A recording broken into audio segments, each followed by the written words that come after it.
At exactly 7:47 p.m. on a Tuesday evening, I watched my HOA president stand in front of 50 neighbors and announce she was gifting my great-grandfather's private lake to her fiancé as an engagement present. The same lake that's been in my family for 87 years. The same lake that sits entirely on my property. But here's the part that'll blow your mind. She had the legal documents to prove it was hers. I was feeding my koi fish when I heard the microphone feedback from next door. Bethany Clearwater's voice carried across the evening air like a knife through butter. Ladies and gentlemen, as your HOA president and someone who believes in community prosperity, I'm proud to announce that Clearwater Lake, yes, we're renaming it, will become the centerpiece of our new community wellness center, managed by my brilliant fiancé Brad. The applause was deafening, but I was already running toward that fence with my property deed in my hand, because Bethany had just made the biggest mistake of her perfectly orchestrated life. What I didn't know was that Bethany had been planning this moment for 3 years. Ever since she discovered the one secret about my family's land that could destroy everything my great-grandfather built. A secret buried in county records that even I didn't know existed. By the time I understood what she was really after, it was almost too late. I know this sounds impossible, but every word you're about to hear actually happened. And honestly, after living through this nightmare, I realize how many of you probably have your own HOA horror stories that need to be heard. Because what Bethany did next, it changed everything. Let me take you back to where this insanity began. My name is Jake Morrison, and for the past 7 years, I've called the old family ranch home. The property sits on 12 acres of what used to be pristine Texas hill country, anchored by a crystal-clear, spring-fed lake that my great-grandfather Heinrich Morrison hand-dug during the Great Depression. Heinrich was a German immigrant who arrived with nothing but calloused hands and an unshakable belief that hard work could carve paradise from dirt. The lake isn't just water, it's living history. Heinrich spent 2 brutal winters moving rocks and clay, creating what became a natural ecosystem that's thrived for nearly 9 decades. He stocked it with rare Japanese koi bloodlines that he somehow acquired through a network of immigrant fishermen in San Francisco.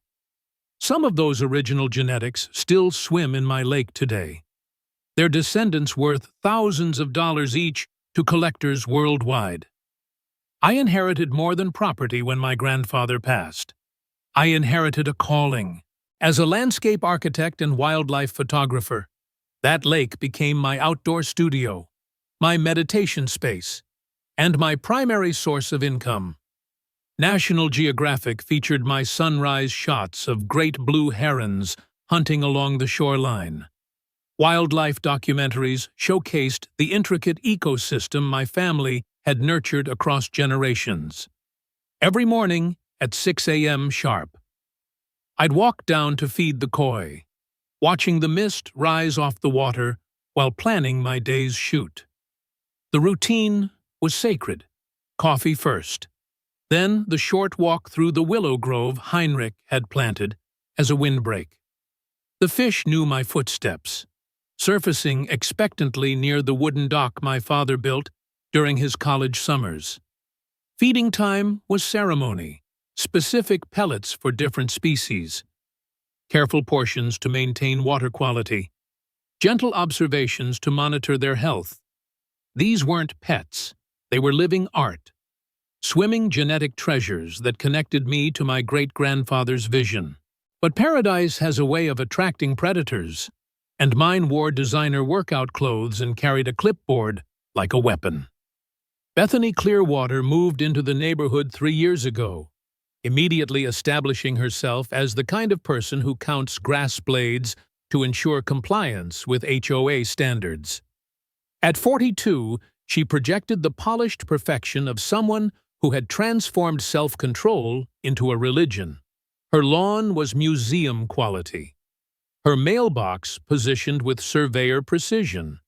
Her daily 6:30 a.m. community wellness walks, timed to coincide with her unofficial neighborhood surveillance rounds. Within 6 months, she'd managed to get herself elected HOA president in what everyone assumed was an act of community service. Nobody questioned the election results because nobody particularly wanted the job. Managing neighborhood complaints and organizing annual garage sales hardly seemed like a power position worth coveting. How wrong we were. Bethany's version of community leadership involved monthly improvement meetings, where she'd present elaborate spreadsheets documenting every property violation, complete with color-coded severity ratings and suggested enforcement actions. She instituted mandatory seasonal inspections, standardized mailbox requirements, and a Byzantine system of permits for any modification larger than a doormat. Her fiancé, Brad Clearwater, a local construction contractor with nervous eyes and calloused hands, sat beside her during these meetings like a reluctant accomplice, nodding when prompted but rarely speaking. The relationship between Brad and Bethany fascinated the neighborhood in the way that car accidents demand attention. He was a practical man who worked with his hands, building solid foundations and straight walls for families throughout the county. She was a former real estate agent who had somehow transformed herself into a self-appointed guardian of suburban aesthetics. They seemed mismatched in every way that mattered. Yet, there he was, ring on his finger, tools in his truck, following her instructions with the resigned compliance of someone who had surrendered decision-making authority long ago. My first real conflict with Bethany began innocuously enough. During one of her morning surveillance walks, she noticed me feeding the koi and decided this constituted excessive wildlife feeding that could attract unwanted animals to the community. Her citation, delivered via certified mail on HOA letterhead, claimed that my daily fish feeding violated community standards regarding non-native species management and potential rodent attraction. The absurdity was stunning. My family had been feeding these fish for 87 years without incident. The koi were hardly wild animals. They were domesticated ornamental fish living in a private pond on private property. But Bethany had discovered something important about neighborhood politics: the threat of legal action. Even baseless legal action could control behavior through intimidation rather than legitimacy. When I ignored her citation, she escalated. Suddenly, my non-community water feature became a potential mosquito breeding ground, requiring seasonal treatment protocols under her interpretation of county health regulations. Never mind that spring-fed lakes don't breed mosquitoes or that my property sat entirely outside HOA jurisdiction. Bethany had learned to weaponize bureaucracy, creating official-sounding violations that forced property owners to choose between expensive legal challenges and simple compliance. Mrs. Eleanor Whitfield, my 73-year-old neighbor and the only person brave enough to openly challenge Bethany's authority, became my unlikely ally during this escalation. Eleanor had lived in the neighborhood for over 4 decades, predating the HOA by 15 years, and Bethany's arrival by a generation. She possessed the kind of institutional memory that made her dangerous to people rewriting history. I remember when they first dug that lake. Eleanor told me during one of our fence line conversations. There was some fuss about paperwork back then. Something about boundary disputes and water rights. Your great-grandfather won, obviously. But there were lawyers involved. Lots of lawyers. She paused, studying my face with the sharp intelligence that had made her a formidable high school principal for 3 decades. That Clearwater woman has been asking questions about those old records. Might want to look into that. Eleanor's warning proved prophetic, though I didn't understand its significance until much later. What I did notice was Bethany's behavior becoming increasingly focused on my property. Her morning walks always included a stop at my fence line, where she'd take photographs of the lake for the community newsletter. She began asking neighbors about historical property boundaries and grandfathered water rights, conversations that seemed academic until viewed through hindsight's perfect lens. The evening of her engagement announcement, I should have recognized the signs. Cars were parked strategically throughout the neighborhood, positioned to provide clear sight lines to both properties. A professional photographer moved through the crowd, capturing angles that included my lake in every shot. The entire event felt choreographed rather than spontaneous, from the microphone setup to the easel displaying what she called development plans for community improvement. I was in my kitchen, preparing the evening fish feeding, when the feedback screech made me look up. Through my window, I could see Bethany standing behind a podium that definitely hadn't been there an hour earlier. The crowd was larger than typical HOA gatherings, including faces I didn't recognize from the neighborhood. Something was happening. Something that felt significant in ways I couldn't yet articulate. Brad stood beside her, but his body language troubled me. Instead of the proud groom-to-be I expected, he looked uncomfortable, constantly checking his phone and wiping sweat from his forehead despite the mild evening temperature. When neighbors approached to congratulate him, his smiles seemed forced, his responses brief. He kept glancing toward my property with an expression I couldn't read. Guilt, nervousness, fear. That should have been my warning. That should have sent me running for my documents, my lawyer, my security cameras. Instead, I grabbed the bag of koi food and headed outside for my routine feeding, thinking the party would be over by the time I finished. The fish were already surfacing, their ancient feeding patterns unchanged by human drama unfolding 50 yards away. Bethany's voice cut through the evening air like a blade through silk. Ladies and gentlemen, as your HOA president and someone who believes in community prosperity, I'm proud to announce that Clearwater Lake will become the centerpiece of our new community wellness center. The bag of fish food slipped from my hands, pellets scattering across the dock as the magnitude of her words hit me. She wasn't making an announcement, she was making a claim. She wasn't sharing good news, she was stealing my family's legacy in front of 50 witnesses who would remember this moment as legitimate community business, rather than the calculated theft it actually was. Managed by my brilliant fiancé Brad, she continued, this community asset will finally receive the professional development it deserves. We're looking at walking trails, meditation gardens, maybe even a small marina for community boat storage. The applause was thunderous.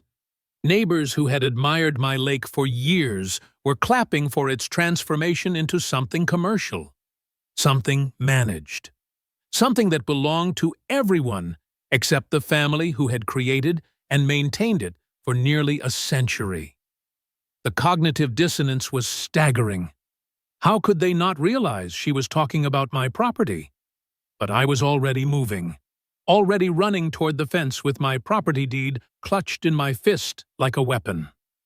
The original deed, signed by my great-grandfather in 1937, established clear boundaries that placed the entire lake within our property lines. I had shown it to neighbors before, during casual conversations about property history and family heritage. They knew it was mine. They had always known it was mine. "Excuse me," I called out, pushing through the gate that separated our properties. "That's my lake on my property, and you have absolutely no right to gift something you don't own." The crowd fell silent with the suddenness of a record stopping mid-song. 50 faces turned toward me with expressions ranging from confusion to embarrassment to barely concealed excitement at witnessing neighborhood drama unfold in real time. Camera phones appeared like flowers blooming in fast forward, capturing every angle of the confrontation Bethany had clearly been expecting. Her smile never wavered, which should have been my second warning. This wasn't surprise. This was preparation. "Oh, Jake," she said into the microphone, her voice taking on the concerned tone of someone addressing a confused child. "I think you're misunderstanding something fundamental about community property rights." I held up the deed, my hand trembling with rage and adrenaline. "This legal document says otherwise. That lake has been private property for 87 years. And you know it." Bethany reached into her folder and withdrew a stack of official-looking papers, holding them high enough for the crowd to see. "What you're holding is outdated documentation that doesn't reflect current community asset designations. According to Section 47B of our HOA Charter, all water features exceeding 1/4 acre automatically fall under community management protocols." The words hit me like physical blows. Section 47B Community Asset Designations. I had read the HOA Charter when I inherited the property, and nothing in it mentioned lake ownership transfers or community water rights. But Bethany was speaking with the confidence of someone who had memorized legal language, using official-sounding terminology that made my simple property deed seem suddenly inadequate. "That's impossible," I said, but my voice lacked the certainty I felt. "My family has owned this property since 1937. The lake was hand-dug by my great-grandfather during the Depression." "History is beautiful, Jake, but legal reality is what matters now." Bethany's voice carried perfectly through the microphone, ensuring every word reached every witness. "Community wellness requires community resources, and your family's historical connection doesn't override current property law." The crowd murmured approval, and I felt the ground shifting beneath my feet. These weren't legal experts weighing evidence. These were neighbors who trusted their elected president to understand complex property issues they couldn't parse themselves.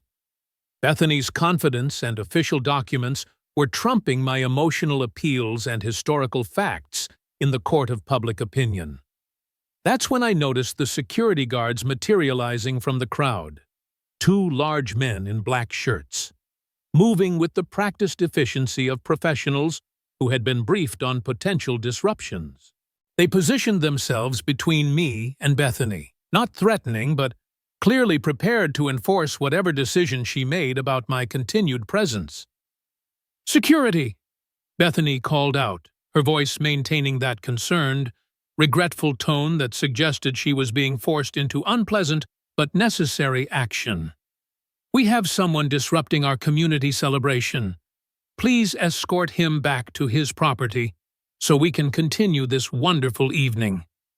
The hands on my arms were firm but not brutal, professional in their application of exactly enough force to move me without creating obvious assault liability. I found myself being guided toward the gate, while Bethany's voice continued through the microphone. "I'm so sorry everyone had to witness that. Some people struggle with change, especially when it benefits the broader community rather than individual interests." As the gate closed behind me, I heard the applause resume, the celebration continuing as if my family's 87-year history had been nothing more than a minor interruption in Bethany's community improvement presentation. Through the fence slats, I could see neighbors returning to their conversations, drinks refilled, photographer capturing moments of community unity that would later become evidence of broad neighborhood support for the lake development project. Standing alone on my side of the fence, holding a property deed that had somehow become meaningless in the span of 10 minutes, I realized Bethany hadn't just stolen my lake. She had stolen the narrative, transforming my family's legacy into her community vision with surgical precision and careful preparation that suggested this moment had been planned down to the smallest detail. My phone buzzed with notifications as videos of the confrontation began appearing on social media platforms. Entitled Neighbor Ruins Engagement Party was already gaining traction. The edited footage making me look like an aggressive intruder rather than a property owner defending his family's land. The narrative was set, the damage done, and Bethany's perfectly orchestrated evening had accomplished exactly what she intended. But what I didn't know yet was that Bethany's performance had also created evidence that would eventually destroy her completely. Because, while she had planned for my emotional reaction, she hadn't anticipated that someone in that crowd would recognize the fatal flaw in her legal claims. Someone who remembered the original boundary disputes Eleanor had mentioned. Someone who understood that the documents she was waving so confidently were as fraudulent as her community service facade. The war for my family's lake had just begun, and I was already losing battles I didn't even know were being fought. The sound of dying fish gasping for oxygen is something you never forget, especially when those fish represent 87 years of family heritage. I discovered Bethany's ultimate betrayal at sunrise when I went out for my morning koi feeding. The lake level had dropped 60% overnight, leaving my prized Japanese bloodlines flopping desperately in muddy shallows. My security cameras captured everything. At 2 a.m., Brad's construction truck pulled up to the utility easement where the spring fed my lake. For 3 hours, he worked alone, using sandbags and planks to dam the water flow. The footage showed him pausing repeatedly, taking phone calls that always ended with him returning to his destructive work. The ecological devastation was staggering. Koi worth $15,000 each lay still in the mud, their genetic lines extinct after 9 decades. This wasn't just property damage. This was systematic ecosystem destruction. I uploaded the security footage with shaking hands. 87 years of family heritage destroyed in one night. This is what happens when greed meets environmental crime. Within hours, the video had 2 million views, with comments pouring in from horrified environmentalists worldwide. But Bethany wasn't finished. She posted her own video, standing in front of my devastated lake, wearing the same clothes from her midnight equipment loading, claiming she discovered the disaster and suggesting I destroyed my own property for insurance money. Her mistake was fatal. Sharp-eyed viewers recognized her clothing from earlier posts, comparing timestamps and exposing her lies. The hashtag #BethanyTheLiar trended locally as traffic cameras captured Brad's truck on the exact route my footage showed. The federal government moved faster than I expected. The Environmental Protection Agency arrived within 48 hours, discovering that my lake fed into protected wetlands downstream. By damming the flow, Bethany and Brad had violated federal environmental laws, carrying fines up to $250,000 per day until restoration was complete. That's when everything unraveled for Bethany. At 3 a.m. on a Thursday night, my lawyer, Sam Chen, received a phone call that changed everything. Brad had meant to dial Sam's bail bonds, but autocorrect had connected him to Sam Chen instead. What followed was an alcohol-fueled confession that lasted 17 minutes and destroyed Bethany's entire scheme. "I can't do this anymore," Brad sobbed into the phone. "The FBI is investigating my construction contracts. Bethany made me block that lake, made me destroy everything. She's been stealing from the HOA for 3 years, $500,000, maybe more. She needed that lake development to cover the missing money before the audit. The confession continued, revealing the depth of Bethany's deception. She had discovered that her grandfather was the adjacent property owner who had lost the 1937 boundary dispute to my great-grandfather. This wasn't community improvement. This was 3 generations of family vendetta, played out through fraudulent HOA documents and environmental crime. The emergency court hearing 2 days later was supposed to be Bethany's triumph. She walked in expecting to win her restraining order against me and destroy my lawsuit. Instead, Sam played Brad's confession for the packed courtroom, as Brad's voice filled the space, detailing every aspect of their criminal conspiracy. Bethany's perfect facade finally shattered. "Derek, you spineless coward!" she screamed as federal agents entered the courtroom. "I saved your failing business. I gave you everything." The judge's gavel came down hard. "Patricia Morrison, you're under arrest for wire fraud, embezzlement, and conspiracy to commit environmental crimes." And as they handcuffed her right there in the courtroom, Bethany's final words were a shriek of entitled rage. "That lake belongs to my family. It was supposed to be ours, but it was over." The judge awarded me the full $3 million in damages. The HOA was dissolved, with forensic audits revealing even more theft than Brad had known about. The EPO restored water flow to my lake, and donations from around the world helped rebuild the koi population with new bloodlines from Japan. 6 months later, I sat on a new memorial bench by the restored lake, built by a local woodworker who recreated my great-grandfather's design for free. The water was crystal clear, young koi swimming alongside survivors, the ecosystem healing from Bethany's destruction.